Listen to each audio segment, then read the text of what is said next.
welcome back to Vivian online classes. Myself Mamta, and in our previous video we were reading the second chapter, that is Golden Movement.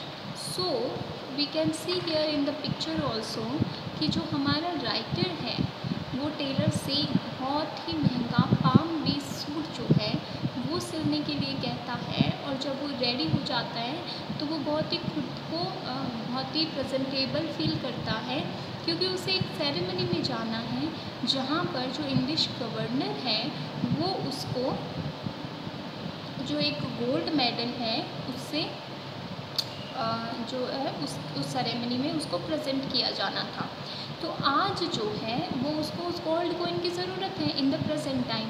So this is the chapter where he was recollecting his memories about how he got a gold medal from the governor in a very big ceremony and what happened with that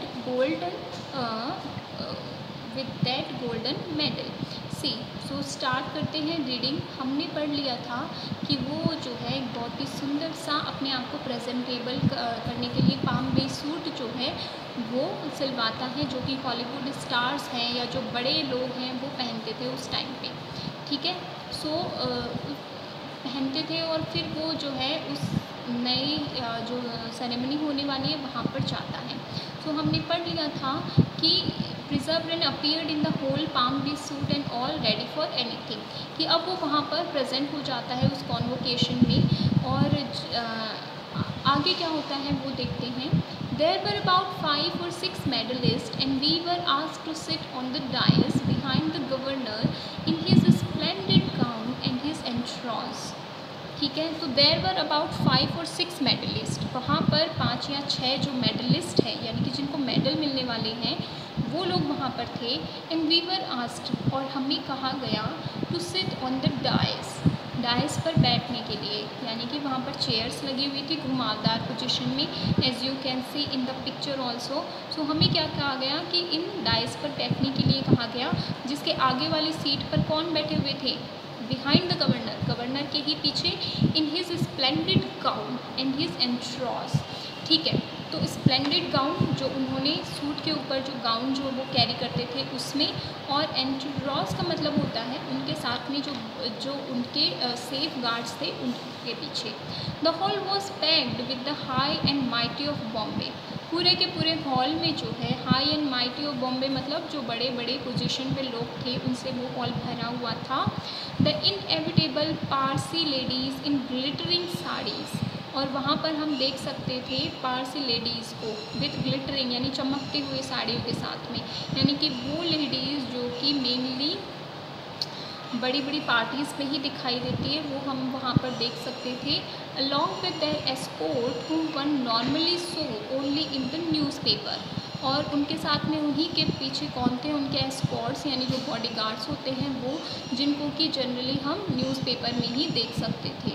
There were also the usual army officer with more medals on their tunics than were being given away during the ceremony.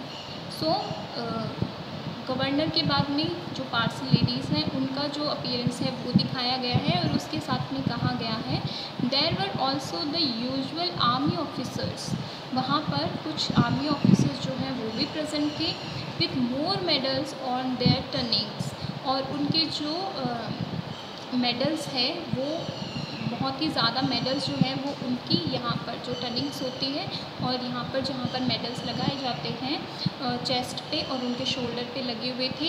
Then were being given away during the ceremony, यानी कि जितने medals दिए जाने थे उससे कहीं ज़्यादा जो है उनके शोल्डर और उनकी चेस्ट पर उनकी जो यूनिफॉर्म है उसमें लगे हुए थे।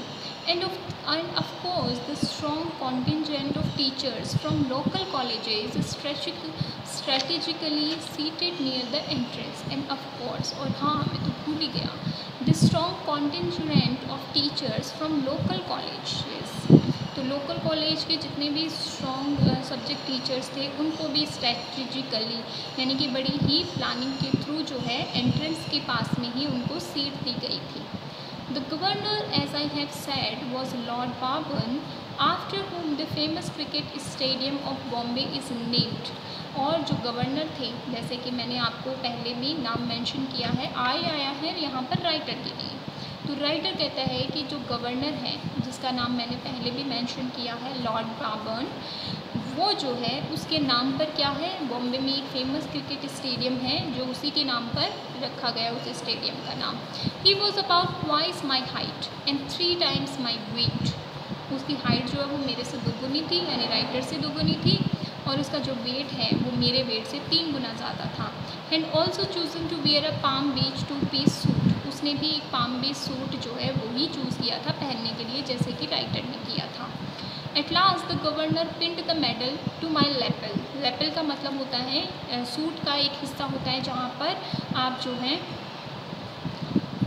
मेडल को लगाते हैं। तो एट लास्ट मेरा नंबर आता है, गवर्नर जो है वो पिन अप करने का ट्राई करता है उस मेडल को, but the effort seem to have exhausted him. Exhausted का मतलब परेशान करने वाले, थका देने वाले। लेकिन ये जो मेडल को उसको पिन अप करना था, ये शायद उसे बहुत ही ज़्यादा एफर्ट जो है वो मांग रहा था, ऐसा लग रहा था। It was my tailor's fault. Actually ये जो एफर्ट है ये गवर्नर की गलती नहीं थी, मेरे टेलर का फॉल्ट था। He had forgotten to make a button. वो भूल गया था वहाँ पर एक बटन बनाना, बटन का होल बनाना। And the pin would not pierce the cloth. और पिन जो है वो इतनी कैपेबल नहीं थी कि उस सूट का जो कपड़ा है उसको छेद कर अंदर जा सके। I was only 16 at the time. उस टाइम पर मेरी उम्र कोई 16 साल थी। And at that moment worried about how to go home in the pouring rain. यानी कि पूरा सेलिब्रेशन हो चुका, जैसे तैसे बेचारे गवर्नर ने कोशिश करके मेरे सूट पर वो मेडल जो है वो टक कर दिया। और अब मैं 16 साल का ही तो था, और बाहर जो है वो बहुत ज़्यादा बारिश हो रही थी, तो मुझे चिंता हो रही थी कि मैं घर कैसे जाऊँगा। I didn't want to risk spoiling my very precious suit. उस टाइम पर मैं बिल्कुल भी रिस्क नहीं लेना चाहता था कि किसी भी वे में ये जो मेरा इतना प्रीशियस सूट है ये ख़राब हो जाए। The medal weighed 100 grams and according to my grandmother who possessed more gold than the Reserve Bank of India, or so I thought, was worth at least 200 rupees, a lot of money in those days. तो medal का जो weight है वो 100 gram था, और according to my grandmother, जिनके पास में रिज़र्व बैंक से भी ज़्यादा गोल्ड उनके पास में था, या फिर ऐसी मेरी सोच थी, राइटर कह रहा है, वॉज वर्थ एटलीस्ट 200 रुपीज़। उन्होंने कहा कि इस गोल्ड मेडल के कम से कम 200 रुपये होंगी, a lot of money in those days. और वो जो पैसा है वो उस समय में बहुत ज़्यादा था। My first impulse was to sell it and pocket the money. मेरा सबसे पहला यही था कि इस 100 ग्राम के मेडल को बेच देते हैं और जो मनी है वो रख लेते हैं। But grand mother said it would be blasphemy to let it go. लेकिन मेरी ग्रैंड मदर ने कहा कि ये तो बहुत ही बुरा होगा कि अगर हम क्या करें। देखिए, शोइंग डिसरिस्पेक्ट टूवर्ड्स गॉड, कि तुम्हें किसी ने बहुत ही रिस्पेक्ट के साथ में जो है वो ऑनर करके ये दिया है और तुम इसको बेच दो, तो would I please hand it over to her for safe keeping.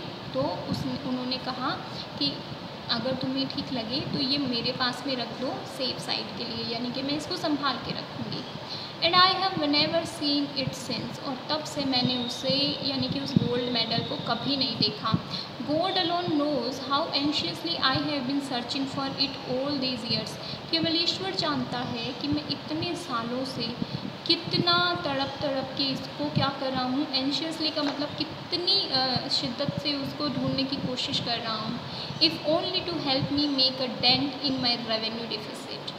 और किस लिए? ताकि आज की डेट में जो डिफ़िकल्ट है, इन्फ्लेशन का टाइम है, उस टाइम पर अगर मेरे को वो गोल्ड मिल जाता है तो मैं उसे बेचूंगा और अपने खर्चे जो, अपने रेवेन्यूज़ जो हैं उनको फुलफ़िल करने की कोशिश कर पाऊँगा। तो बड़ी ही एक स्टोरी है कि उसको गोल्ड मेडल चाहिए था।